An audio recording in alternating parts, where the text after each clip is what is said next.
will be discussing about how the inheritance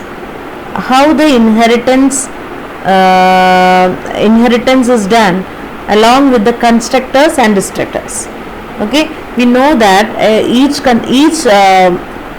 class will contain the constructor, and how the inheritance and the constructor or destructor works together. Okay, so constructor functions are executed in their order of derivation.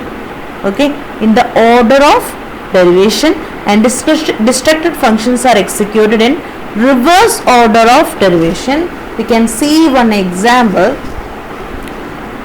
Okay, just like this thing, fruit, mango is inheriting fruit, Malgova mango and Mallika mango inheriting from mango. So what will happen here? So this is our program. Okay, here you can see the fruit is the mango, public fruit is the fruit. Here we can see this is a constructor of a fruit, this is the destructor of a fruit, and here is the constructor of mango, this is the destructor of mango. Okay, and here we can see we are creating one object, a pointer, mango obj1 pointer, okay, which is pointing to what? New mango. I am creating a new mango object, and obj1 is pointing to new mango. So what will happen? Which one is executing it at first? Okay, in the order of derivation. Okay, so first it is executing this constructor, food constructor, and then it is executing what? The mango constructor. Okay, in the order of derivation it is executing. The constructor will be executed in the order of derivation. First the base class constructor, and then the derived class constructor. Okay, but whenever we are deleting it, or delete the obj1, which will invoke what? We have to delete the mango object. Okay, so it will be executing, at first it will be executing the derived classes destructor, and then the base classes destructor, that is in reverse order. Okay, you can see the output here. First the constructor of fruit is executed, and then the mango is executed, and then in the case of destructors it is in reverse order, that is in derived classes destructor will be executed first, and then the base classes destructor will be executed. So how in this part we'll be seeing how we can pass the parameters to base class constructors. We know now that the base class constructor can be will be executed whenever we are executing the derived class constructor. The base class constructor also will be executed.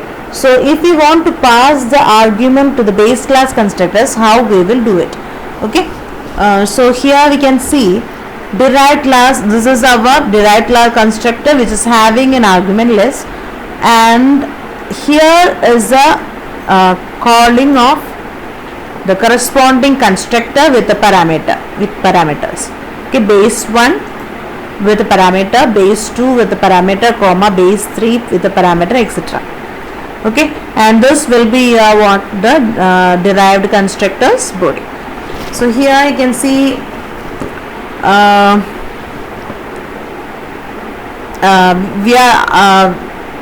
arguments are passed via the arguments of the derived classes constructor. Okay, even if derived classes constructor does not use any arguments, we need to declare a constructor as if the base class requires it.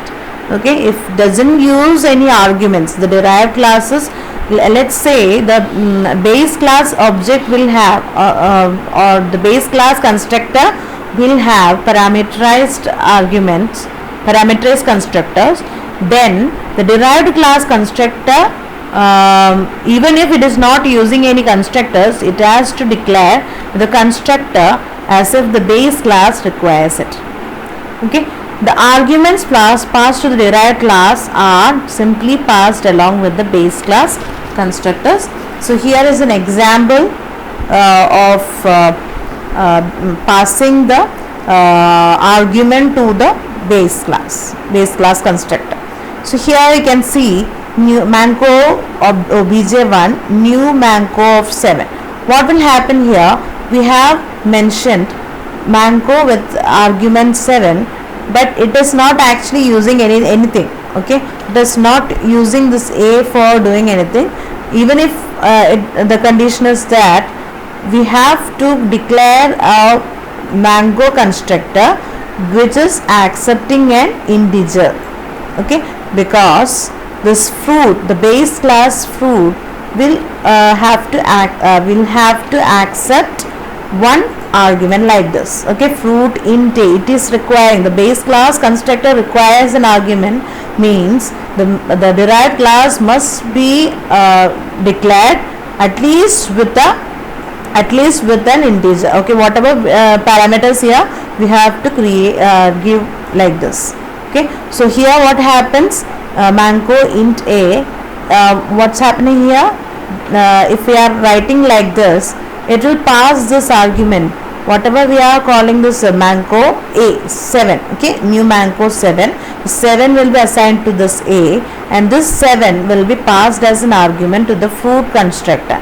Okay, so what will happen, this a will be passed here, and this will be printing what, fruit constructor colon a is, what is the value of a here, 7. So it will be printing what, fruit constructor colon a is 7. And then what will happen, whatever this one will be executed first, no? Okay, after this one will be executed, and what is written here, it's manco constructor.